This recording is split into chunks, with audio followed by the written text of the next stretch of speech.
versión. Libera tu micrófono. Sí, ya, creo que ya quedó libre.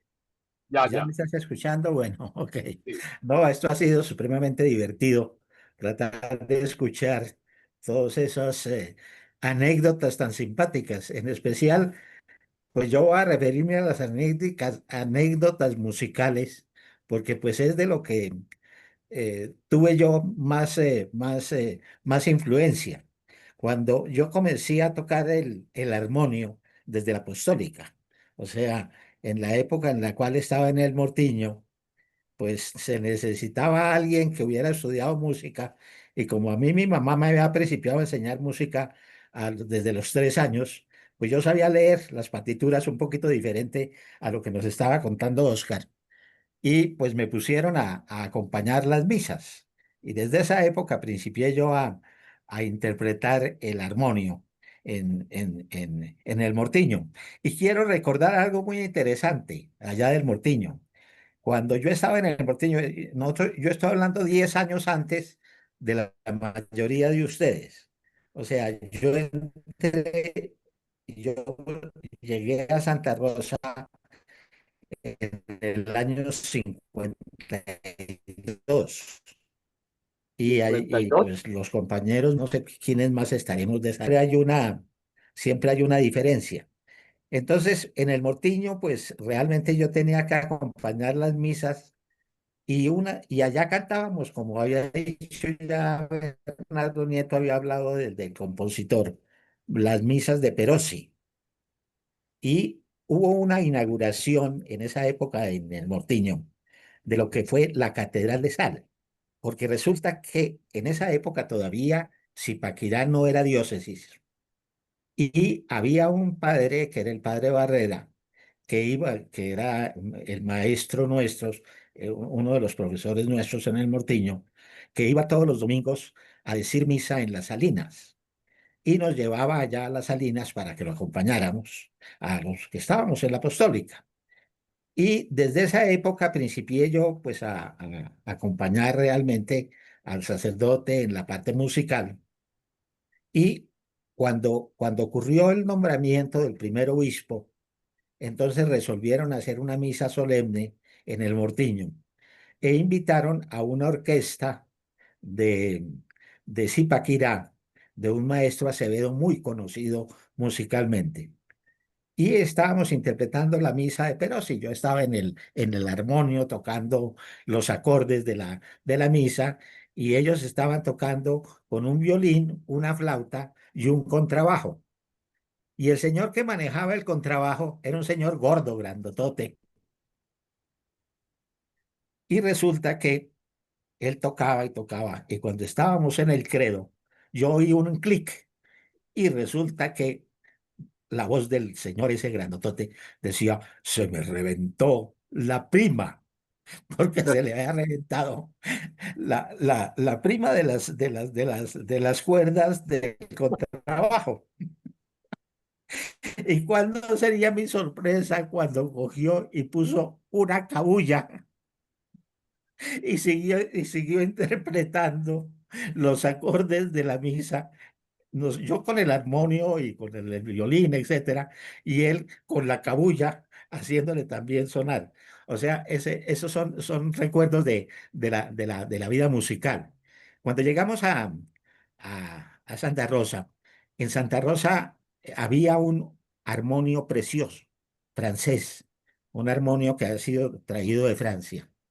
Muy bonito, pero todavía no existía el órgano. Cuando nosotros llegamos a Santa Rosa, todavía los pisos los pisos de los patios no estaban embaldosinados. Y a nosotros nos tocó ayudar como novicios a llevar la carretilla y a embaldosinar esos pisos. De tal manera que a nosotros nos tocó trabajar como, casi diríamos, como peones de construcción en muchos de los sectores del edificio. Y una de las cosas más bonitas fue la inauguración, cuando ya realmente se inauguró la capilla central, que era muy linda, como ya también lo han dicho. Y a esa capilla central le llegó por un lado, llegó de Italia lo que era la parte, diríamos, del, de toda la parte de la misa, todo el sector Claro. de la misa, etcétera. Y también en ese momento se compró el órgano. Y entonces tuvimos que hacer el ejercicio de pasar, de utilizar el armonio, que el armonio, pues básicamente los pedales eran para darle aire al armonio, a pasar a estudiar el órgano, en los cuales los pedales, además de servir para el volumen, servían también para hacer la melodía cuando fuera necesario. Y de eso, pues recuerdo con Alberto Betancourt y con el padre Forerito que ustedes dijeron. Allá también en esa época era la tercera aprobación. Y en esa Mm. tercera aprobación vino, para hacer la tercera aprobación, un sacerdote jesuita, un compañero jesuita que realmente venía de Europa y que había sido alumno de órgano en el Conservatorio de Viena. Y entonces el padre rector resolvió que como él era un maestro del órgano, Alberto Betancourt y el padre Forerito y yo debíamos seguir las clases para aprender a tocar el órgano. Y eso fue maravilloso. Alberto inclusive siguió con un contacto con él muy permanente. Él murió después, creo que en Argentina o en Paraguay, porque él iba para las misiones del Paraguay después de hacer su tercera aprobación y realmente tuvimos un profesor que fue maravilloso. La única diferencia consistía en que mientras el padre Borrerito, pues no es que tocara mucho, pero pues realmente no le dedicaba mucho tiempo. En una de las clases que nos daba Nikolai Mikhailovich, Alberto, más o menos en 2 o 3 horas, era capaz de manejar adecuadamente la partitura y de expresar en el órgano todo lo que era necesario. Y yo necesitaba por lo menos 6 o 9 horas, o sea, para hacer exactamente lo mismo. De tal manera que Alberto, que en cierta medida aprendió un poquito la parte de las partituras solamente conmigo, pues realmente me aventajaba totalmente. Y eso hizo que muy pronto, yo que pues, era oficialmente en ese momento, que tocaba, pues le fuera cediendo más bien el puesto a Alberto, para que Alberto fuera el que realmente interpretara.